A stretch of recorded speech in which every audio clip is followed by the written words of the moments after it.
지역 맞춤 부동산 세미나 우리 동네 맛동산 자세한 내용은 영상 하단의 링크 혹은 3프로 앱을 통해서 확인하세요. 자, 3프로TV 시청자 여러분 안녕하세요. 글로벌 라이브 시간이고요. 저는 이주호 기자입니다. 네, 안녕하세요. 박종훈 팀장입니다. 네. 오늘 잘 보내셨습니까? 예. 오늘 이제 네. 내일부터 또 내일 무슨 날이죠? 내일 저희 스튜디오가 바뀌는 날. 그러네요. 예. 저희 스튜디오 공사가 완료가 됐습니다. 예. 오늘 사실 클로징벨 보신 분들은 네.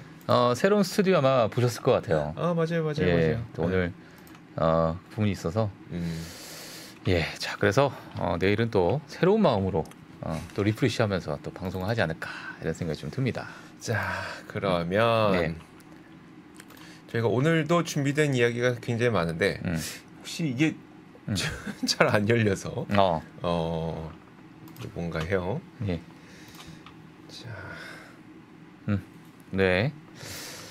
자, 그리고 저희가 이제 뉴스를 시작을 해야 되는데 예. 한번 제가 보도록 하겠습니다. 자, 제가 바로 좀 열어드리도록 할게요. 네.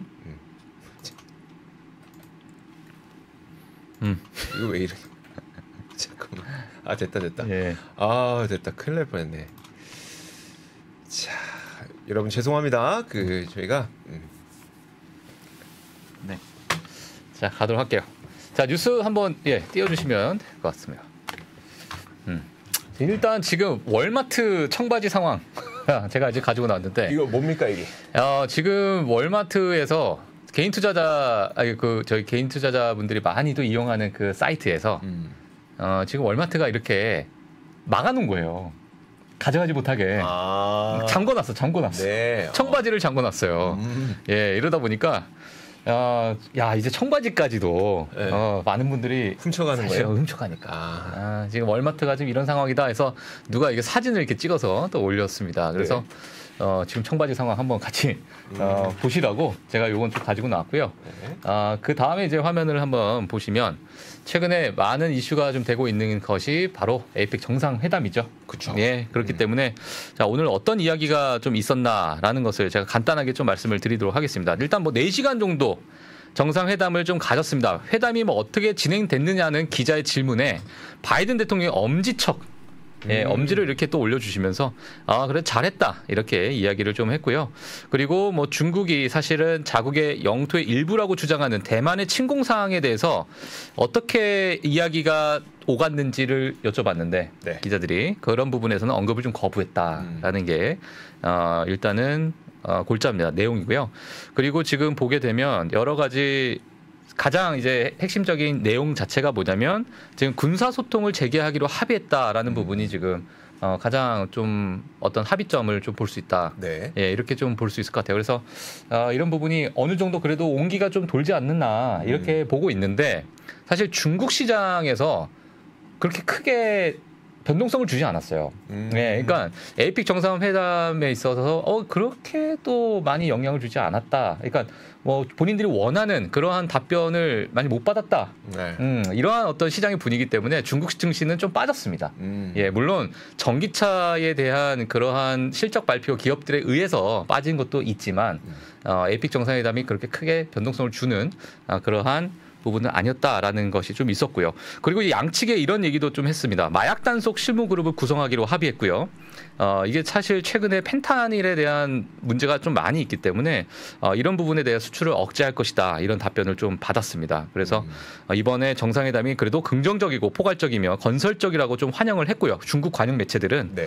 그리고 샌프란시스코가 중미 관계 안정의 새로운 출발점이 돼야 된다. 이런 이제 의견이 좀 나오게 되면서 그래도 좀 긍정적인 흐름이 지금 이어가고 있다. 이렇게 정리를 할 수 있을 것 같아요. 사실 성과 없다고 말씀하시는데 이게 성과가 없는 게 뻔한 거 아니었을까 싶기도 그렇죠. 해요. 왜냐하면 어쨌든 지금 반도체 수출과 관련돼서 첨단 반도체의 어떤 패권을 지키기 위한 움직임은 이건 하루 이틀에 끝날 게 아니잖아요. 맞아요. 그러면 여기서 제가 그래도 우리 올해 몇 년 만입니까? 이게 지금 몇 년 만에 1년 만에 만난 거죠? 작년 발리에서 만났으니까. 우리 1년 만에 만났는데 그래도 그럼 첨단 반도체 만난 것만 해도 괜찮다. 수출하게 해줄게. 이거 힘들잖아요. 네. 그러니까 근데 이제 그거 좀 어렵고 그리고 대만 문제도 사실 이거는 대만 문제는 몇십 년간 이어져 온 문제이기 때문에 오늘 만나서 오늘 만나서 그게 해결될 수는 없고 다만 이제 앞으로 또 계속 설명해 주시겠지만 그동안 경색됐던 관계들을 하나씩 좀 그래도 조금씩 풀어가는 그런 모습들은 좀 나온 것 같습니다. 예. 그래서 뭐 저는 이제 영상을 봤어요. 네. 보니까 뭐 인사하는 부분부터 해서 쭉 보니까 분위기가 괜찮더라고. 예. 그래서 앞으로 또 어떤 이야기들이 좀 나올지 같이 좀 지켜보시면 될 것 같아요. 네. 예. 자, 다음에 한번 보시게 되면 지금 최근에 다시 빅테크 매그니피센트 세븐의 기업들에 대해서 내년 전망 또는 내후년 전망까지도 나온 자료가 있어서 제가 좀 가지고 나왔습니다. 제가 이제 빅7이라고 이렇게 제목을 좀 짓긴 했는데 자 왼쪽 화면을 한번 보시게 되면 매그니피센트 세븐이 2023년 그리고 2025년 때까지 연평균 성장률이에요. 연평균 성장률인데 약 11% 정도를 예상을 하고 있다. 이렇게 볼 수 있을 것 같고요. 그리고 밑에 오른쪽에 좀 보게 되면은 이쪽이죠. 이쪽. 회색 깔로 돼 있는 부분은 S&P 493이라고 써 있습니다. 네. 이게 지금 빅테크 7을 제외한 남은 종목들에 대한 연평균 성장률을 좀 이야기하는 것인데 이게 지금 3% 정도로 예측을 하고 있다. 이렇게 좀 볼 수 있을 것 같고요. 자, 그러다 보니까 오른쪽에 지금 위에 있는 빅테크 7의 어떤 전망치, 그러니까 성장률적인 부분은 위로 조금씩 올라가고 있죠. 점이. 네. 예, 2024년이에요. 2024년이고 이게 오른쪽에 2025년입니다. 네. 예, 그래서 우상향을 하고 있는데 S&P 493 남은 기업들은 약간 누워 있는 예, 그러한 전망치를 좀 내고 있다. 그러다 보니까 이거 내년에도 또 빅7인가? 네. 예, 이러한 시장의 의견이 좀 많다. 이렇게 좀 보시면 될 것 같고요. 자, 다음 화면 한번 보시게 되면은 자, 이 부분은 이제 마켓 캡입니다. 전반적으로 지금 빅7 이 기업들이 차지하고 있는 비율 자체가 벌써 29%까지 올라갔어요. 어마어마한 지금 시총의 사이즈, 비중이 정말 많이 올라갔기 때문에 거의 뭐 30% 가까운. 네. 예, 그 미국 시장 그렇게 큰 미국 시장에. 예, 그렇기 때문에 이게 앞으로 이제 빅7에 대한 어떤 랠리가 지속적일 것인가라는 부분에 대한 시장의 예측이 좀 나와 있는 상태입니다. 그리고 오른쪽에 또 화면을 보시게 되면 사실 제가 이전에 글로벌 라이브 때 이 빅7에 대해서 몇 번 언급을 좀 드렸었는데 최근에 이제 실적 발표를 하게 되면서 이게 껑충 올라가 있는 최근의 이 모습, 네. 예, 이 모습 때문에 다시 또 괴리율이 좀 커졌다. 이렇게 볼 수 있을 것 같아요. 그래서 전반적으로 이 빅7에 대한 상승률은 71%로 올해 들어서 정말 큰 상승률을 좀 보여주고 있고요. 그리고 S&P 500이 지금 19% 정도, 그리고 남은 기업 493개의 기업, 그러니까 7개의 기업을 빼게 되면은 남은 기업들은 6% 정도밖에 되지 않기 때문에 이런 부분에 있어서 정말 올해는 키워드는 그냥 빅7이었다. 이렇게 우리가 볼 수밖에 없는 그러한 시장입니다. 네. 그래서 이런 부분 한번 짚고 넘어가면 좋을 것 같습니다. 그리고 이제 골드만삭스에서 S&P 500의 전망을 좀 내놨습니다. 오른쪽에 한번 보시게 되면요, 2024년 상반기죠. 상반기 때는 약 한 4,500 선에서 좀 누워 있다. 그러니까 누워 있을 가능성이 좀 크다. 이렇게 좀 예측을 하고 있고요.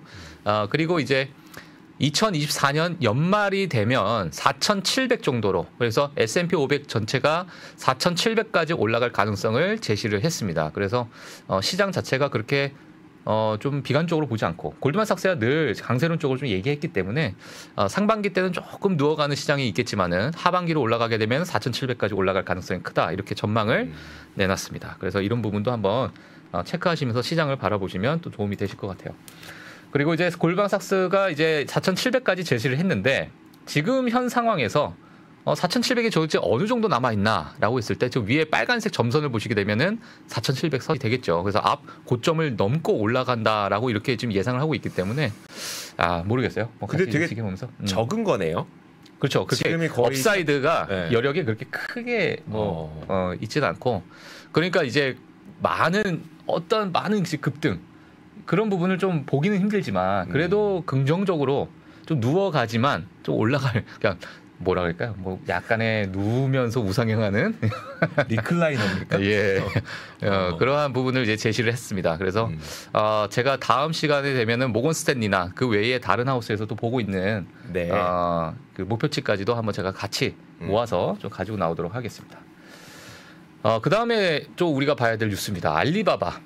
아직은 좀 낙관적으로 보이지 않는 알리바바 실적이다라는 제목으로 지금 최근 야후 파이낸스, 블룸버그 네. 이렇게 나오고 있는 상황이에요. 그래서 알리바바에 대해서 조금 이야기를 좀 해보면 좋을 것 같은데. 근데 저분은 누굽니까? 저분은 그냥 지나가시는 분입니다. 경비 아저씨. 예.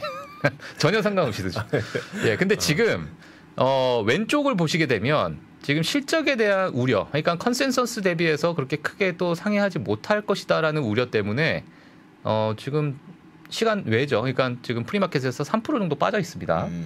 예, 그렇기 때문에 많은 분들이 또 알리바바 저점 아니냐, 저점에서 또 빠져 이렇게 또 걱정하시는 분들이 좀 있을 것 같아요. 알리익스프레스는 그렇게 돈을 많이 벌던데요. 그러니까요. 예. 자, 그래서 알리바바 실적 예상치를 제가 가지고 팀랭스에서 좀 가지고 나왔는데 지금 컨센서스가 지금 EPS 같은 경우에는 2.11달러 이렇게 되어 있고요. 밑에 보시게 되면 그래프를 한번 보시면 될 것 같아요. 그 녹색깔이 지금 최근에 그래도 어닝이 많이 올라가고 있고 최근 들어가지고 늘 그 실적 대비 비트한 성적을 냈었거든요. 실적 발표를 했어요. 네. 근데 최근 들어서 3개 분기를 보게 되면은 지속적으로 좀 회복하고 있다. 하지만 그 회복세가 우리가 시장에서 예상하는 것보다는 아직은 조금 너무 낙관적으로 보긴 힘들다. 이러한 이제 미국의 의견이 좀 있는데 또 이제 다르게 이제 보시는 분들도 좀 많이 있습니다. 지금 11월에 일부 애널리스트가 중국의 경제 상황과 소비 트렌드 약화에 대한 우려로 목표 주가를 조정했음에도 불구하고 알리바바 주식에 대한 낙관적인 분위기는 또 여전히 유지되고 있다라는 의견을 또 내고 있어요. 그렇기 때문에 지금 양 시장에서 지금 알리바바를 좋게 봐야 되나 아니면은 또 약간 좀 기대치에 못 미치나 뭐 여러 이제 의견들이 좀 나오고 있는 상황이다 보니까 시장에서도 약간의 좀 변동성을 주고 있다 이렇게 좀 볼 수 있을 것 같아요. 자, 알리바바의 비용 절감 노력과 운영 효율성 개선으로 주당 순이익이 1.77달러에서 네. 2.11달러로 상승할 것으로 좀 예상하고 있고요. 그리고 알리바바 이커머스 클라우드 비즈니스가 거시경제 불확실성을 헤쳐나가는 동안에 그러나 광고 비즈니스의 어떤 강세로 인해서 상승세를 그래도 보일 가능성은 좀 크다. 이렇게 좀 평가를 하게 되면서 뭐 정말 온탕과 냉탕을 지금 왔다 갔다 하는 그러한 외신 보도들이 좀 많이 있다. 이렇게 보시면 될 것 같습니다. 예. 그렇기 때문에 알리바바 한번 주가를 한번 볼게요. 예, 알리바바 주가 이건 제가 주봉을 가지고 나왔는데 여기 정말 알리바바 위에서 가지고 계신 분들은 정말 이게 몇 년입니까 도대체 한 3년 동안 2020년 10월에서 11월이 고점이었었네요. 그러니까요. 320달러. 예. 그래서 주가를 보게 되면은 뭐 더 이상 떨어지지는 않고 있는 상황이고 예, 바닥을 조금 다지고 있는 그러한 주가 흐름을 볼 수 있다 이렇게 체크하시면 될 것 같아요. 딱 저 때가 이제 그 저거죠. 그 뭡니까? 엔트그룹. 엔트그룹 상장 실패했을 때 그때부터 이제 중국 빅테크 기업에 대한 그 중국 당국의 검열이 굉장히 세진다. 그러면서 굉장히 많은 기업들이 좀 힘들었었죠. 특히 맞아요. 중국 기업들이. 그리고 이제 마이크로소프트에 대한 이야기도 좀 있는데 마이크로소프트가 사실 마이아 100이라 그래서 인공지능 칩으로 이제 자체 생산하는 그러한 칩을 이제 내놓겠다라고 발표를 하게 되면서 엔비디아와 또 경쟁할 수 있다 이런 이야기도 좀 있고요. 두 번째로 코발트 100 ARM 칩으로 일반적인 컴퓨터 작업을 처리할 수 있도록 설계하는 그러한 칩도 이제 개발하게 되면서 이 부분은 또 인텔을 또 대체할 수 있다. 예, 이런 이야기도 좀 나오고 있는 상태입니다. 근데 이제 그러한 칩에 있어가지고 다른 회사에서는 이 칩을 구매할 수는 없다. 마이크로소프트만 쓸 수 있다. 자, 이런 얘기도 나오면서 마이크로소프트의 또 호재성 기사가 같이 또 나왔다 이렇게 보시면 될 것 같습니다. 그 부분을 조금만 더 말씀드리면 그 화면 한번 보여주시죠.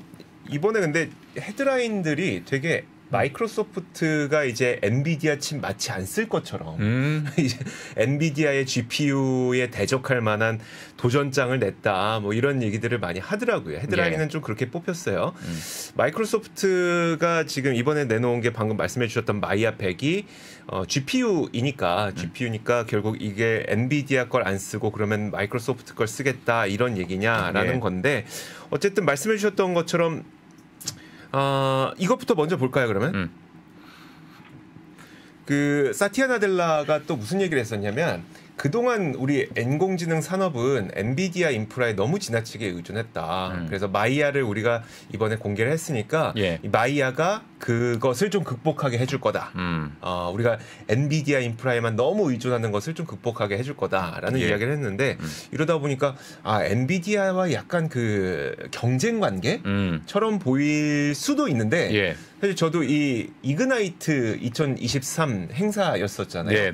이걸 아주 다 본 건 아니고 그러니까 웬만큼 볼 수 있을 만큼 봤는데 그 내용 보니까 뭐 계속해서 이제 AMD랑 계속 진행하고 있는 거 있죠. AMD랑 진행하고 있는 거 그리고 엔비디아랑 진행하고 있는 거 그런 것들도 계속 하기로 했습니다. 그래서 내년에는 엔비디아의 최신 인공지능 칩인 H200 텐서 코어 GPU 기반의 가상 머신을 모델 추론용으로 제공할 계획이라고 밝혔고요. 또 내년 초에는 AMD의 그 MI300 있잖아요. MI300 가속기로 구동되는 인공지능 최적화 가상 머신도 제공한다 이렇게 밝혔습니다. 그래서 이걸 좀 보여드리고 싶었던 거예요 오늘. 나왔어요. 젠슨 황이 나왔어요. 리사 스는 안 나왔더라고요. 근데 젠슨 황은 나왔습니다. 그래서 이제 앞으로 마이크로소프트와 그리고 젠슨 황이 어떻게 할 것인지 뭐 이런 얘기들을 쭉 이제 내놨었는데 그러면 왜 마이크로소프트는 본인들의 인공지능 칩을 따로 내놨냐 그 부분에 대해서는 사실 지금 거의 그 전 세계 인공지능 칩의 80-90%를 엔비디아 걸 쓰고 있잖아요. 맞아요. 그러다 보니까 엔비디아 그 지금 예약이 밀려 있는 게 뭐 1년 넘게 밀려 있습니다. 그러면은 지금 당장 우리가 필요한 게 굉장히 많은데 그러다 보니까 구글에서도 뭐 TPU라고 해서 본인들의 인공지능 칩 개발하고 있고 다양하게 이제 각자 회사들에서 개발을 하고 있거든요. 마이크로소프트도 마찬가지 맥락으로 계속 그 엔비디아 GPU만 기다릴 수는 없는 상황이기도 하고 그러다 보니까 그 의존도를 좀 낮추려는 노력을 하고 있는 것뿐만 아니라 이제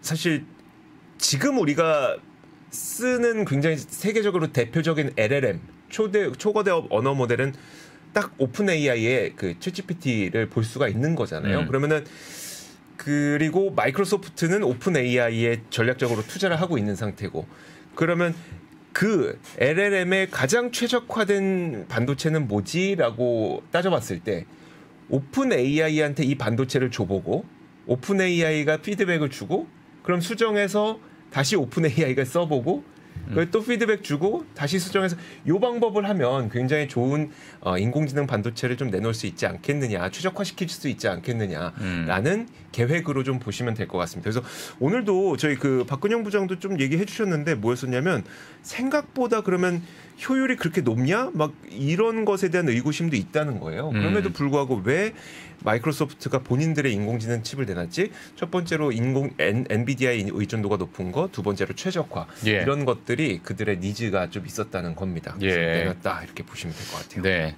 지금 아까 이제 알리바바 또 제가 잠깐 말씀을 드렸는데 지금 약 한 24분 전에 실적 발표가 나왔네요. 제가 이제 자료 준비했을 때는 아직 그때는 이제 실적 발표가 안 나왔었는데 이제 어닝은 이제 비트를 했는데 그러니까 미중 정상회담에 대한 뭐 이제 얘기는 그래요. 미중 정상회담에 대한 약간의 뭐 실망감 뭐 이렇게 되어 있어서 주가는 좀 빠지고 있다. 이런 뭐 제목은 이렇게 나와 있습니다. 뭐 그게 정말 뭐 맞는 이유인지는 모르겠지만 그래서 이러다 보니까 지금 시장에서 약 한 8%가 빠졌습니다. 많이 빠지네요. 예, 지금 8% 정도가 프리마켓에서 빠지고 있는 알리바바다 이렇게 좀 보시면 될 것 같아요. 알겠습니다. 네. 자, 좋습니다. 저희 뭐 준비된 거는? 네, 오늘은 뭐 여기까지. 자, 좋습니다. 저희가 준비된 내용은 여기까지고요. 그리고 잠시 후 저희 2부에서는 또 되게 재밌게 얘기해 주시는 분이 기다리고 계십니다. 그분과 함께 좀 투자 전략도 한번 세워보고 지금 상황 좀 많이 올라왔잖아요. 단기 고점인가? 이런 생각도 들고 맞아요. 그래서 어떻게 해야 되는지 이분과 함께 잠시 후에 알아보도록 하겠습니다. 2부에서 뵙죠. 장 시작 전부터 종료까지 쏟아지는 수많은 뉴스와 정보들. 이 중에서 어떤 것이 투자에 정말 도움이 되는 정보일까요? 3프로의 증시 셔터맨 박근영 마스터가 직접 정보를 선별하고 투자의 힌트를 드립니다. 시간도 아끼고 투자 아이디어도 얻는 시간, 박근영 부장의 마켓 힌트와 함께 하세요. 자세한 사항은 3프로TV 앱과 홈페이지를 확인하세요.